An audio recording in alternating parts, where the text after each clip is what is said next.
Hi all, welcome back to my channel. అందరూ ఎలా ఉన్నారు? బాగున్నారా? ఈ రోజు మా ఇంట్లో లంచ్ స్పెషల్స్ ఏంటంటే టొమాటో పప్పు అండ్ బంగాళదుంప ఫ్రై అయితే చేస్తున్నారు మా మమ్మీ.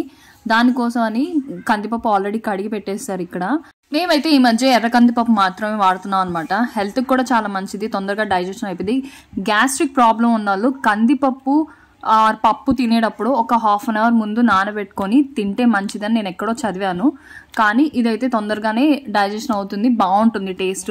ఎల్లో కన్నా లైట్గా అంత ఆయిల్ వేసేసి పక్కన పెట్టేసారు. ఇప్పుడైతే మనం దీనికి కావాల్సిన వెజిటబుల్స్ని కట్ చేసుకోవాలి. Onion, green chillies and tomatoes అనమాట. ఫస్ట్ అయితే కట్ చేసుకున్న ఆనియన్ వేసుకోవాలి. ఒకటి మీడియం సైజ్ది ఆనియన్ తీసుకొని కట్ చేసుకున్నా. దానిపైన ఇప్పుడు గ్రీన్ చిల్లీస్ వేసిన 2, కొంచెం స్పైస్ ఉన్నవి అందుకని 2 వేసిన. తర్వాత ఉప్పు కారం వేస్తాం కదా ఉడికిన తర్వాత, అందుకే.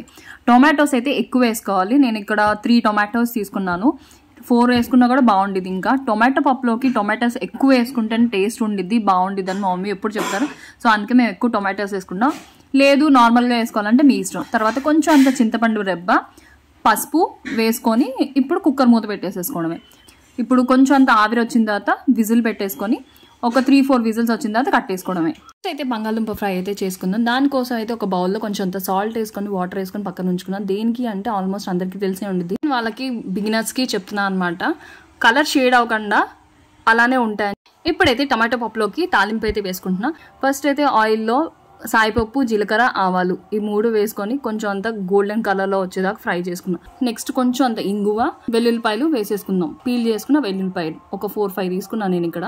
లాస్ట్ లో కొంచెం అంత కరివేపాకు, కొత్తిమీర ఉంటే కొత్తిమీర కూడా యాడ్ చేసేసుకోండి. ఇంగువ క్లిప్ యాడ్ చేయడం మర్చిపోయాను, అందుకే లాస్ట్ లో యాడ్ చేశాను, సారీ. కరివేపాకు అయితే ఇక్కడ ఉడికిపోయింది కదా. ఇప్పుడు ఎనిపేసేసి నీట్ గా దీనిలో ఉప్పు, కారం అండ్ ముందుగానే రెడీ చేసుకున్న తాలింపు వేసేసుకొని ఒక 2 మినిట్స్ కొంచెం అంత వాటర్ పోసి ఉడికించుకోవాలన్నమాట. ఉప్పు కారం వేసిన తర్వాత కొంచెం అంత చేస్తే ఇంకా టేస్ట్ బాగుండిద్ది.